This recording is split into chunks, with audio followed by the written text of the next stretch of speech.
Hello and welcome back to my channel. Today I'm talking to you guys about ovulation predictor kits, how to look at them, how to use them in the context of both just trying to get your first period and periods in general, how ovulation predictor kits actually work. So I have noticed that there are a number of people who rely heavily on OPKs. I'll get messages from people like, I just got a positive OPK, or, I thought I ovulated, but my OPK said that I did, but I'm not getting a period, like what's going on? All kinds of scenarios. And so I want to make it clear, right, that it's in the name, Ovulation Predictor Kit. It's helping to predict ovulation, but it does not confirm ovulation. So I'm not saying that you shouldn't use them, but I'm saying that they're a really helpful tool, but they're not like the be all end all. It's not like a test, pass or fail, like a pregnancy test, for example. So the way to best use an ovulation predictor strip is in combination with checking temperatures, cervical mucus, and cervical position, or at least two of the three. You do not want to rely on an OPK alone. For a lot of people with really regular cycles that have been regular for a long time and are rather predictable, an OPK might be a more reliable tool on its own. But for people who are still basically troubleshooting challenging periods or getting their period back, there's a lot more reason to look at a positive OPK with a skeptical eye. So about 24 to 36 hours prior to ovulation, luteinizing hormone goes up. It increases, and this is what an OPK is looking for. So sometimes you also hear OPKs called LH strips or luteinizing hormone strips.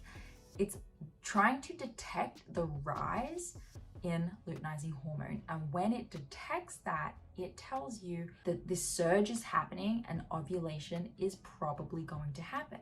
But we're all a little different, right? So what happens when the test deems a certain range as being a luteinizing surge or a luteinizing hormone? What if the test deems that? But what happens when your body produces more or less luteinizing hormone for ovulation than what an ovulation predictor kit is standardized and designed? Did you know that a whole bunch of different brands have different test ranges? This means that what is an appropriate amount of a luteinizing hormone for you to ovulate may not hit the requirement for the test, giving you a negative. Or you might get a false positive because the test has too low of a range. So it's important to just know that the different tests have different ranges. So you might have two different brands that will give you two different results. And when that's happening, we know that it's not a 100% reliable tool. So how do we use them correctly? If they're not 100%, how do we use them correctly? Now, here's what, most of the time people using an OPK are trying to get pregnant. So you're obviously going to have sex when you're having this surge in those hormones, and that makes sense, and you should do that.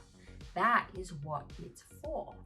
Now, I'm sure there are some people out there using it as well to avoid pregnancy, and those people should probably avoid pregnancy when they see that the luteinizing hormone or the OPK is showing as high.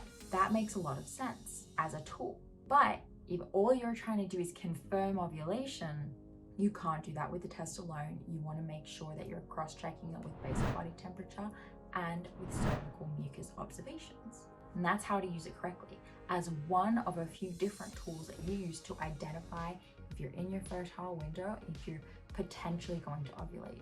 But you cannot confirm that you ovulated with it. That you need to do using basal body temperature, cervical mucus, and or cervical position.